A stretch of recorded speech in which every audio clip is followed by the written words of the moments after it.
Bienvenue sur Équilibre Sport et Nature. Dans cette vidéo, je suis parti à la rencontre d'Éric Charles, vétérinaire nutritionniste pour chiens et chats. Ensemble, nous allons découvrir pourquoi il est si important de choisir de bonnes croquettes pour nos animaux de compagnie. Cette rencontre a été possible grâce à Amandine, Maïsa et compagnie, ce magasin spécialisé pour nos animaux situé au Lorobotro, place de l'église. Vous y trouverez tout ce qu'il faut pour le bien-être de vos compagnons, alimentation, jouets, hygiène, friandises et accessoires.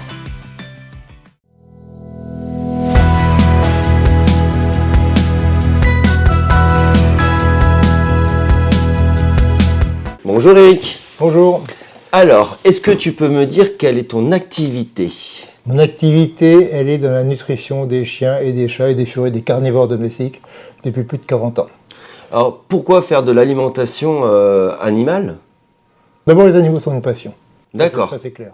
Les chiens, les chats, j'en suis fou. Je ne peux pas passer dans la rue sans dire bonjour à un chien, c'est un chien qui me croise. Et je ne peux pas passer dans la rue en voyant une crotte sans la regarder. Voilà, ah ouais. Au bout de 40 ans de déformation professionnelle, on en arrive à ça.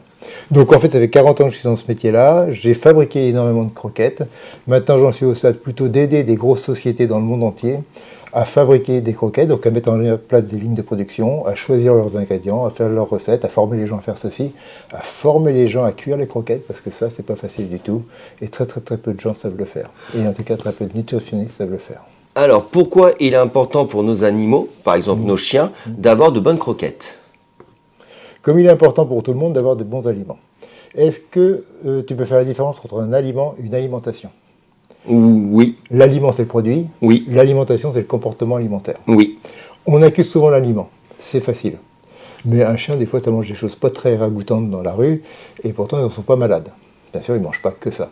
Donc, le comportement alimentaire est également très important. Donc dans l'alimentation, il faut savoir équilibrer, il faut savoir choisir les ingrédients, ça c'est certain. Il faut savoir équilibrer les recettes par rapport à l'animal que l'on a, si c'est un jeune, si c'est un vieux, si c'est un sportif, si c'est un chat, si c'est un chien. Tout simplement, ça c'est un savoir-faire. Il faut avoir une notion du tube digestif, de la qualité du tube digestif. C'est quand même notre collaborateur premier, je dirais. Et ça, il n'y a que le vétérinaire qui est formé pour ça. Je ne jette pas la pierre aux autres, mais le vétérinaire, il a des études qui le forment là-dessus. Et c'est le seul qui peut vraiment indiquer quel est l'état du tube digestif. Et ça, c'est important dès le départ. On ne peut pas nourrir un chien convenablement s'il a une diarrhée. Il faut d'abord traiter la diarrhée et ensuite le nourrir. Vous voyez. La quatrième chose, je l'ai dit tout à l'heure, c'est comme pour un grand chef. On peut faire la meilleure recette du monde et on peut la détruire complètement par la cuisson. Vous prenez un bon steak, vous le mettez sur une plaque à 800 degrés, il est foutu. D'accord ? Donc savoir maîtriser l'outil de cuisson, c'est vraiment un point très important parce que c'est là qu'on va sublimer la recette. C'est là qu'elle va être la meilleure. D'accord ?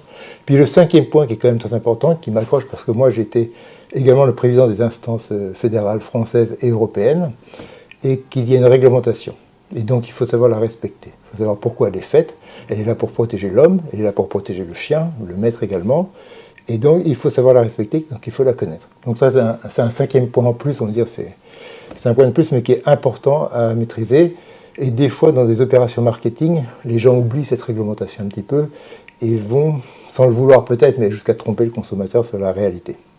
Donc l'importance de faire un bon aliment, c'est tout simplement mettre tout en œuvre pour que l'animal reste en bonne santé.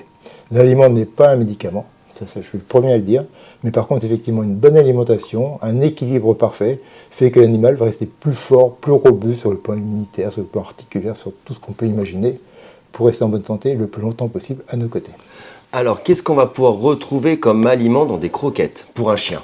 Alors, aliment comme ingrédient ? Oui. Un chien, c'est un carnivore. D'accord ? Et un chat, c'est un carnivore également. Oui. Un homme est un omnivore. En termes de protéines, un carnivore, ça mange de la viande. Donc, effectivement, on voit bien que ça mange plus de protéines. Ça a besoin de plus de protéines. En fait, exactement, un chat a besoin de 5 grammes de protéines par kilo et par jour, un chat adulte. Ouais. Un chien a besoin de 3 grammes. Et un homme a besoin de 1 gramme. Mais ça, c'est très important. Et ce sont des animaux qui se sont habitués, dans l'évolution de la nature, à se dire, au lieu de brouter pendant 10 heures pour pouvoir survivre, ce serait peut-être mieux si je bouffais mon copain qui broute. C'est grosso modo comme ça. Donc, si vous voyez un cheval dans un pré, il mange. Si vous voyez un chien dans un pré, il circule, il se balade, il vérifie son territoire. Oui. C'est un peu ça. Donc, une fois qu'on a compris ça, on sait qu'on va effectivement équilibrer par rapport au dosage et à l'apport de protéines. C'est pour ça que l'unité de mesure, comme un menuisier pour faire une table, il a 1 mètre, nous, notre unité de mesure, c'est le RPC, le ratio protido-calorique, la quantité de protéines apportée par kcal d'énergie. D'accord? Donc c'est ça qu'on va vraiment vérifier. Mais là, j'en profite pour faire ce point, parce qu'on fait souvent l'erreur, justement. Les protéines, c'est bon. L'excès, c'est toxique. Oui. Trop de protéines, c'est toxique.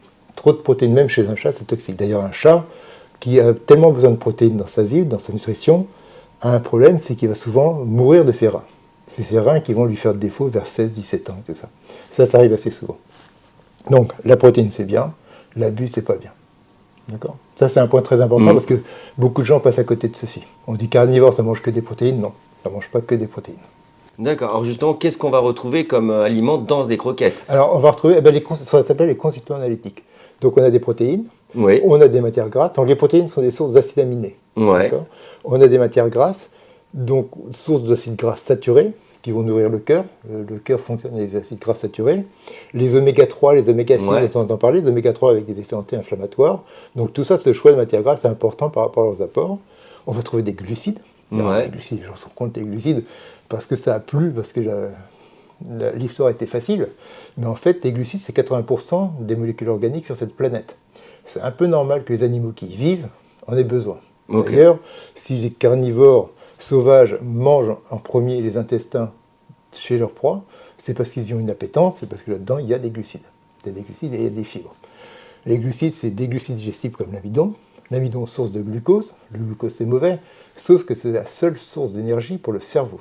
Si tu n'as pas de glucose dans ton sang, tu meurs immédiatement. Même plus vite que si tu n'avais pas d'oxygène dans ton sang. D'accord? Donc, c'est pas bon. Enfin, c'est l'excès des propos, des fois, qui sont souvent toxiques et mauvais. Les glucides, c'est aussi les glucides digestifs, qui vont entretenir le tube digestif, qui vont le stimuler, comme la cellulose, qui vont le lubrifier, comme les mucilages, qui vont le protéger, comme les gommes. D'accord? Donc les glucides digestifs, c'est important, sinon ton tube digestif va tomber malade. Ouais. D'accord? Et enfin, les glucides des fibres digestives non digestibles mais fermentescibles, ça s'appelle aussi des prébiotiques. Ça fait vivre un organisme qui s'appelle le microbiote au sein du tube digestif, et ces microbiotes, ils ont des interactions avec le cerveau, avec les reins, avec le poumon, avec le microbiote cutané, enfin, c'est un monde que l'on découvre. C'est un monde sur lequel je me suis penché déjà depuis une quinzaine d'années, et c'est vrai que c'est un monde que l'on découvre avec des interactions santé vraiment partout. Tu sais qu'il y a 3 molécules bactériennes pour une molécule humaine dans ton corps?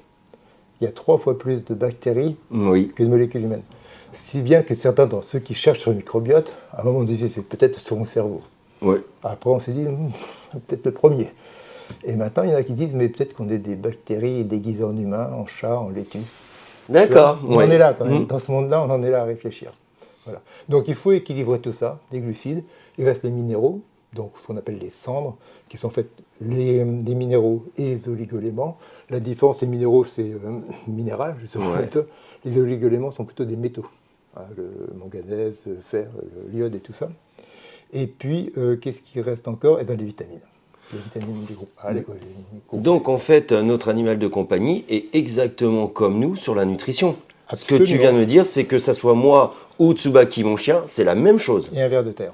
Sauf les besoins en protéines, en matières grasses qui vont différer de l'un à l'autre, tout simplement. Alors justement, nous, on va pouvoir gérer notre alimentation en tant qu'être humain. Par contre, le chien, lui, il peut pas. Donc ça va être sa quantité. C'est pour ça qu'on lui donne une certaine quantité en fonction du poids, parce que son alimentation est quasiment la même, c'est des croquettes. Alors, la chance qu'a le chien, quand il trouve un maître qui sait trouver les bonnes croquettes, c'est tout simplement que lui, il n'a qu'un seul repas, et que ça va être équilibré.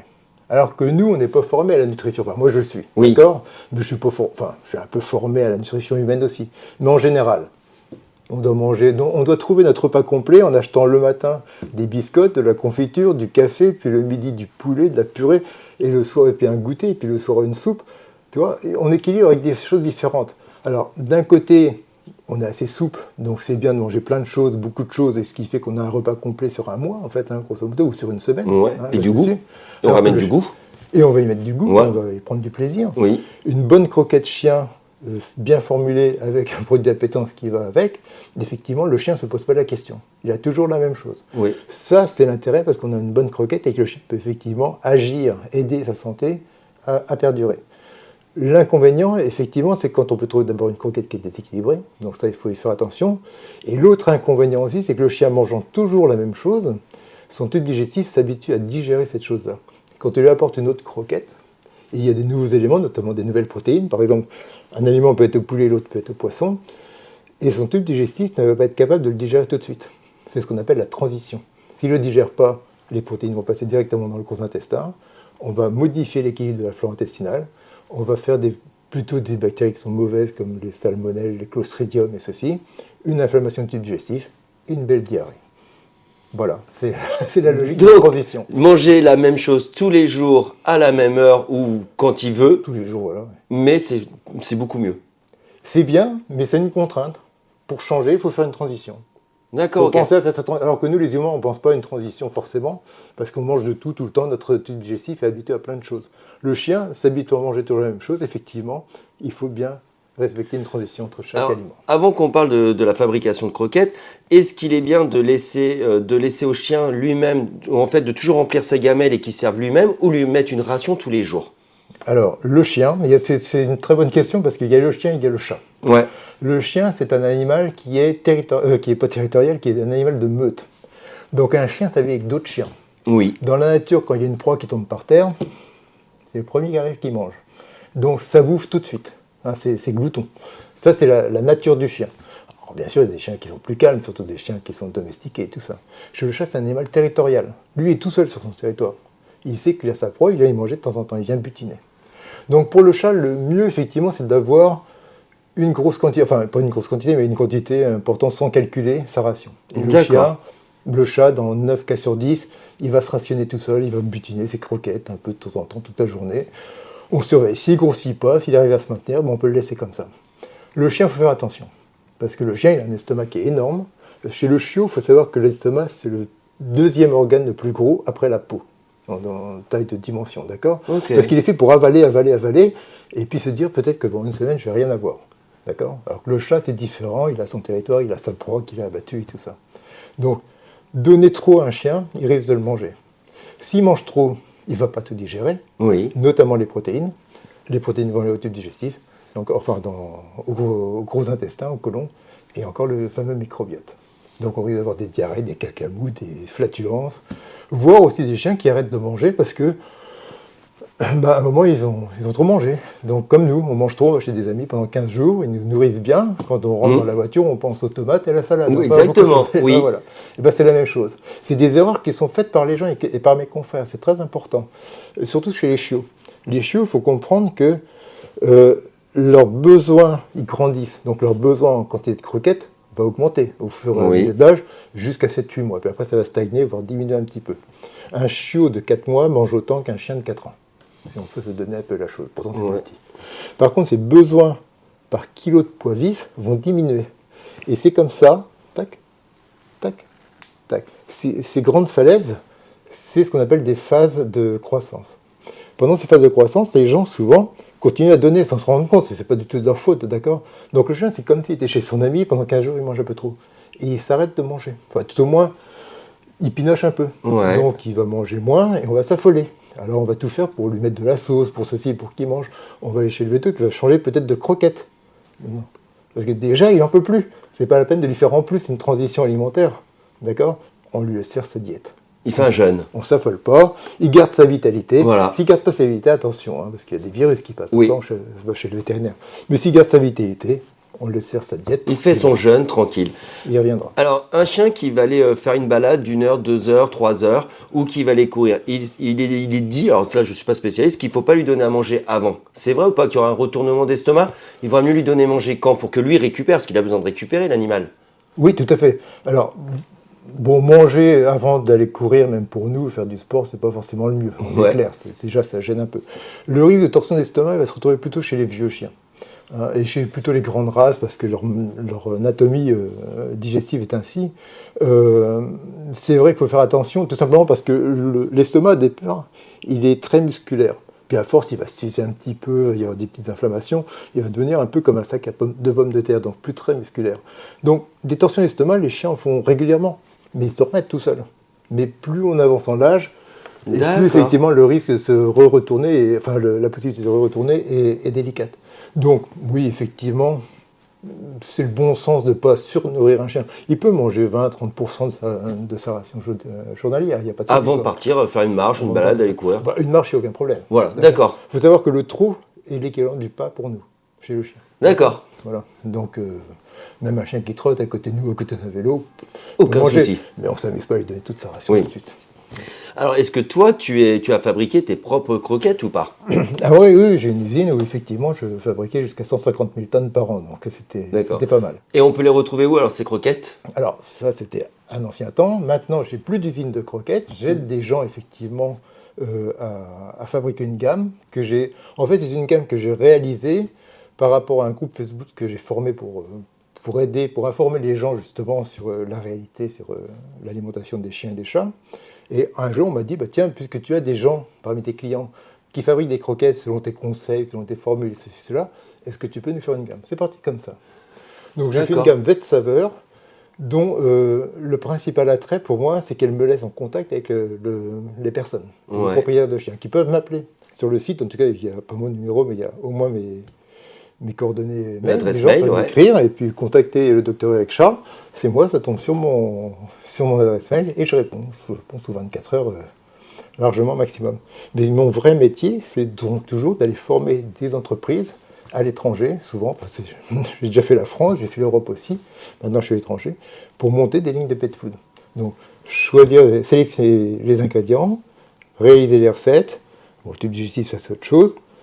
Aider les gens à mettre un process et à former les gens à la conduite de ce process, ça c'est important. Et puis s'il n'y a pas de réglementation dans le pays, essayer de travailler avec les autorités pour en mettre une, tout simplement. Ben, merci beaucoup Eric, j'ai eu plein d'informations, c'était super intéressant. Et le sujet, tu le connais plus que par cœur. C'est une passion depuis 40 ans. Ouais. Alors, j'ai juste revenir sur une dernière question avant que j'aille voir Amandine. Amandine, pourquoi tout à l'heure, au début de l'interview, tu m'as dit que tu regardais les crottes des chiens? Ben parce qu'en fait, alors on dit souvent... Tu sais très bien que dans la rue, n'importe qui dit je suis vétérinaire et les gens disent ça ne doit pas être facile votre métier parce que les chiens ne parlent pas. Et ça, on me l'a dit depuis que j'étais étudiant en vétérinaire. Ouais. Et moi, j'ai toujours pensé que c'était une belle chance quand même que les chiens ne parlent pas parce que, sincèrement, quand on est devant notre médecin, qu'est-ce qu'on raconte comme connerie? D'accord. Et donc, en fait, un véto, il est obligé bien sûr d'écouter les observations qu'ont fait les gens, donc ça c'est important, mais on est obligé d'écouter ce qu'on appelle le langage corporel. C'est que ton langage corporel, c'est 90% de ton langage, en fait. Ben, chez les chiens, c'est pareil. Donc, langage corporel et tout ce qu'on peut trouver. Les crottes, c'est quand même une source. D'ailleurs, tous les biologistes le diront, on étudie même dans la paléontologie, on étudie les crottes de dinosaures pour voir ce qu'ils mangeaient, tout ça. Donc, c'est extrêmement important. On trouve beaucoup d'informations. On trouve d'abord le type de colorant qui était mis dans une croquette, des fois. D'accord. Et on voit si effectivement la crotte est luisante, pas luisante. On voit ça. Franchement, dans une crotte, si le chien a des problèmes, effectivement, au niveau de son côlon, d'inflammation, des choses comme ceci. Bien sûr, si c'est une diarrhée, on voit que c'est un peu bizarre. On peut trouver des vers. Hein, donc là, on peut se dire qu'il faut peut-être faire un traitement antiparasitaire, des choses comme ça. Donc il y a un ensemble d'informations qui sont dans les crottes. C'est une habitude, c'est tout. Quand je vois ça, je regarde toujours, j'ai un œil, et puis je continue ma vie parce que c'est autre chose. Donc voilà. Eh ben, merci beaucoup Eric. Merci pour toutes ces infos. De rien. Merci. Merci beaucoup. Alors, où est-ce qu'on les retrouve ces croquettes? Du coup, on les retrouve dans ma boutique au Leroux Botreau, chez MySci Company. Et elles sont là. Et tes horaires, Amandine? Les horaires, c'est le lundi l'après-midi, le mardi, mercredi, toute la journée de 9h à 18h, bon, avec une pause le midi, le jeudi après-midi, vendredi toute la journée et samedi matin. Merci Amandine. De rien. Et moi, je vous dis à très bientôt pour de nouvelles découvertes avec Équilibre Sport et Nature.